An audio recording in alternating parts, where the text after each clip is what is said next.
काय झालं? इतकी अस्वस्थ का आहात? तुझ्या प्रत्येक प्रश्नाचं उत्तर मी दिलंच पाहिजे का?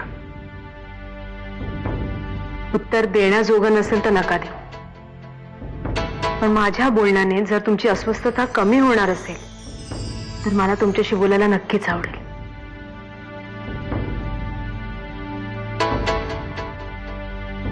मुळात माझा प्रॉब्लेम काय आहे तुला कुठे माहितीये? तुमच्या या अवस्थेचं कारण जानकी, बरोबर? म्हणून मला वाटतं तुला काय वाटतं याच्याशी मला काही घेणं देणं नाहीये, पण हा विषय माझ्यासाठी खूपच पर्सनल आहे. सॉरी, पुन्हा या विषयावर नाही बोलणार. जानकी तुला भेटायला म्हणून तिकडे गोव्याला आली, त्याच्यावरून एवढा तमाशा केला दादानी. जानकी मला भेटायला गोव्याला आली होती? अमृता, आता उगाच लपवू नकोस. जानकीने सगळं सांगितलंय मला तुझ्या ऍक्सिडेंट बद्दल. इकडे तू काही बोलली नाहीस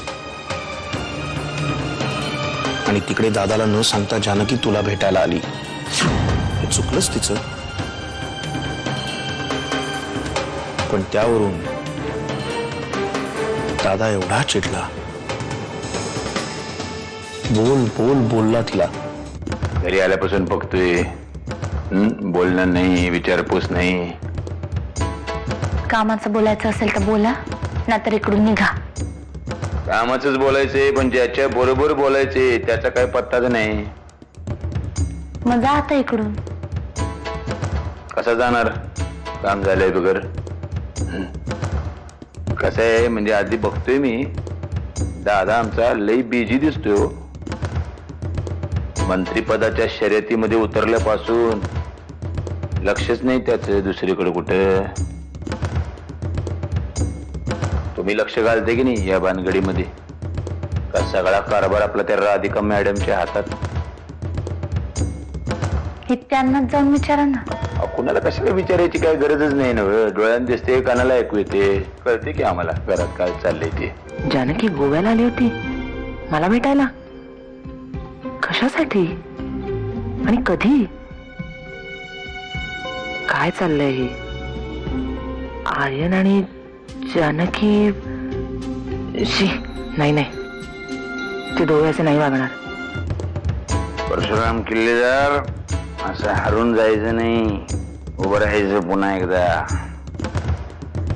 एकेकाकडे बघायला पाहिजे. आता दादाचं कुत्र म्हटल्यावर किती बी भुंका, कोणाला बी चावा, मायला काय फरक नाही पडणार. आता कोण मोराच का फराच कोण आहे तू शिआयडी मायला तिच्या कोण नाही येणार, आपल्याला अंगाला अटॅच पण नाही करणार. मजा करा, दादाचं कुत्र म्हणून जिकडं तिकडं चावा. पहिला चावा मारायचा जानकीला. घरामध्ये आल्यापासून लई डोक्यात बसली ती. मला माहितीये तुम्हाला काहीतरी बोलायचंय. बोलून मोकळे व्हा ना. तुमची होणारी घुसमट नाही बघवत आहे माझ्याच्याने. माझी होणारी घुसमट तुझ्यामुळे होतीये हे कळत नाहीये का तुला जानकी? मला सगळं कळतंय, पण तुम्हाला फसवण्याचा किंवा तुमच्याशी खोटं बोलण्याचा हेतू नाहीये माझा.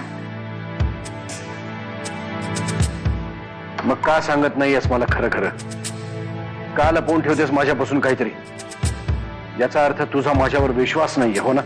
असं काय बोलताय? माझ्या पांडुरंगापेक्षा जास्त विश्वास माझा तुमच्यावर आहे. तुम्ही माझा आधार आहात, माझं कुंकू आहात. रात्री इतक्या उशिरा तुला कोणाचा फोन आलाय? अमृताचा फोन. मी या घरासाठी मेली आहे हे विसरले का ती? का तू विसरलेस? यापुढे तिने या घरात कोणालाही कशासाठीही फोन करायचा नाही हे सांग तिला, आणि तूही लक्षात ठेव.